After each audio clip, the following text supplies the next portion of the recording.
Hey everyone, welcome back to our channel. We're the Movie Couple. I'm Wendy. I'm Dustin. And this is our non-spoiler review for A Haunting in Venice. Hercule Poirot investigates a murder while attending a Halloween seance at a haunted palazzo in Venice, Italy. And here we are again with another Kenneth Branagh film, Agatha Christie film, with the very famous detective Hercule Poirot. And I will probably butcher that name throughout this entire review. Because even though, honestly, I've loved this character, whether or not I felt strong or amiss about the other two Agatha Christie movies that came out, I loved Kenneth Branagh's portrayal of this character. He was always really fun. He always had a great accent. I loved just the characterizations. You could tell that Kenneth Branagh loves playing this character because he's just fully in on every performance that he does of it. I feel like Kenneth Branagh not only enjoys being Hercule Poirot, but enjoys directing. I think he really enjoys filmmaking, and I think he loves the mustache. I just think he loves wearing a good mustache. So kind of like what Dustin was saying, this is, I believe, the third Agatha Christie with Kenneth film with or story, I guess, with Kenneth Branagh directing. The first one being A Murder on the Orient Express, and then Death on the Nile. Death on the Nile, and then now we have A Haunting in Venice. I don't remember reading the book for A Haunting in Venice. I don't ever, but I have really heard of the other two. Yeah, I had heard of Murder on the Orient Express. I hadn't heard of Death on the Nile. Oh, okay. But so you had. I believe so. Let us know if, in fact, they are books in the comment section below.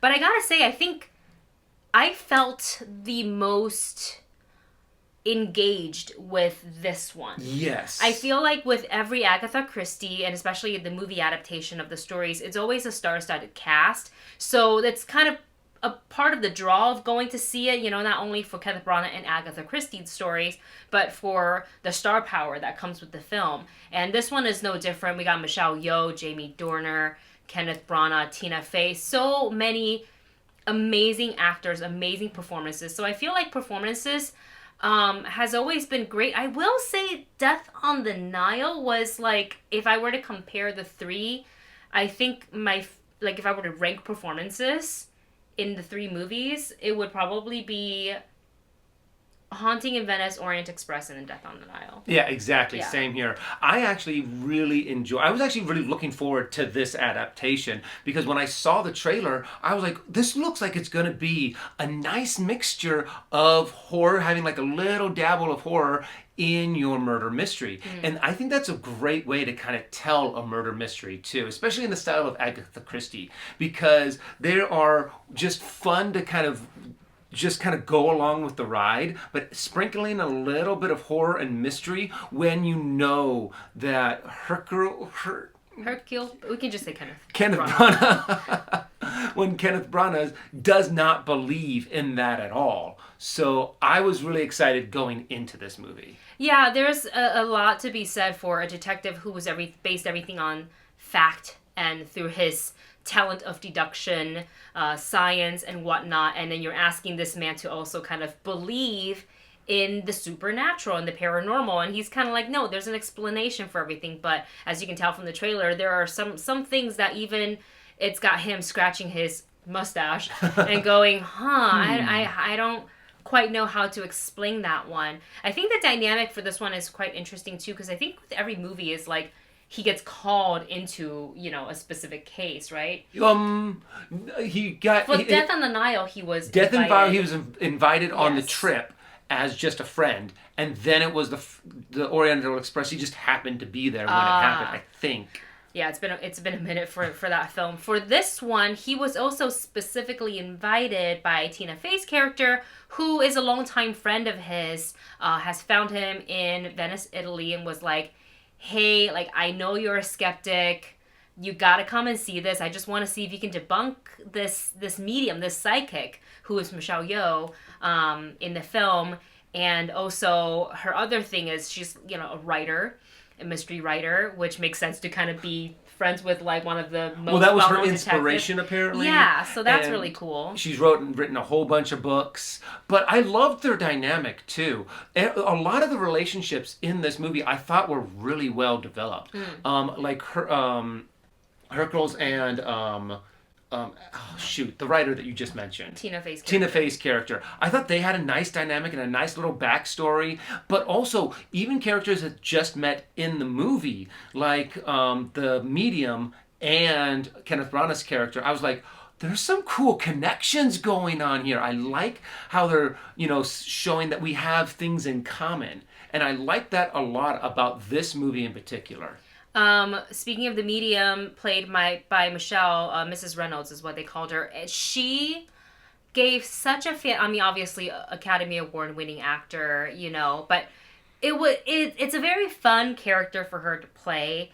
Because you have to really lean into, I feel like, being the medium. You can't overplay it, but you can't underplay it either. So there's I think that fine line, that you're towing that fine line as a performance, and she does it really well. She's got this one particular scene with Hercule, and I just love their back and forth. It's always a joy watching like very seasoned actors work. Yes. And they just they get it, and they're there to like play out the scene and play their character. It's so much fun.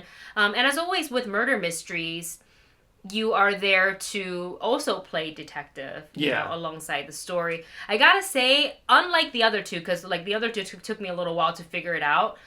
This one, I figured there was something in one of the scenes, and when I saw it, I go, this is our murderer right there. But I was holding out hope that I wouldn't be correct. I was like, maybe I'm wrong. Yeah. Maybe it's too obvious. But then we got to the end of the movie. I was like, I can't believe I'm right. So I was a little bummed that I solved it early, but it also made it fun because then if you kind of think, this is the answer, what clue is this individual giving away? Yeah. Right, as to what happened. We're not going to tell you exactly how it happened. You got to watch the movie to find out. And I want to take the second to also say we were invited by IMAX to view this film in the IMAX theater, like at the IMAX, I guess, like location base in LA. So it was really cool. I've only been to the facility like twice. It is a very good film to kind of put up on IMAX. Beautiful cinematography. Beautiful. Especially some of the creep factor shots that they have in here are really well to kind of see on a big screen. Now, do I think it's personally necessary to see this movie in IMAX to fully enjoy it?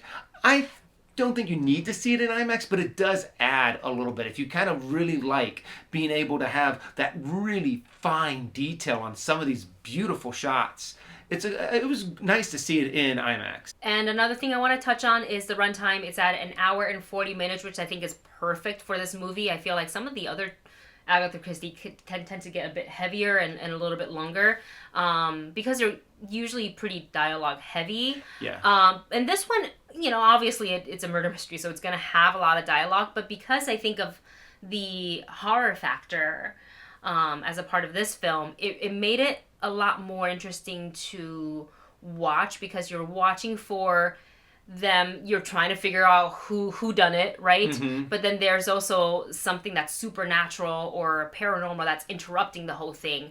And so you have a theory, or the characters will have a theory, and you're going somewhere, and then something paranormal happens, and that completely breaks whatever theory they had right there and then. So, and honestly, that's something that I really like too, is that the tempo of this movie did kind of go boom, boom, boom, boom. They kind of dove right into this, and while they were hitting the ground running, they would throw elements of this character, that character, this backstory, a little bit of this, to give you hints on which direction they were going.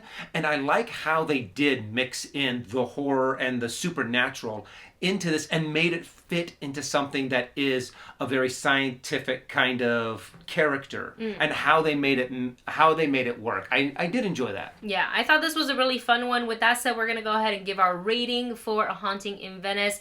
I would say if you enjoy any of the Agatha Christie books, if you have enjoyed the previous film, this, you definitely want to check it out in theaters, and that is actually going to be my rating, which is check it out. And I enjoyed it too. I'm normally not a horror guy. I thought they handled it very well. They added just enough in there just to add just that nice little taste of suspense, but didn't overdo it. Yes. Do I think you need to go see it at IMAX to enjoy it? Not necessarily. I'm going to give it a matinee it. And there you have it. That is our thoughts on A Haunting in Venice. Let us know your thoughts once you've seen the movie in the comment section below. Thank you so much for watching. Don't forget to like, share, and subscribe, and we'll see you in the next one.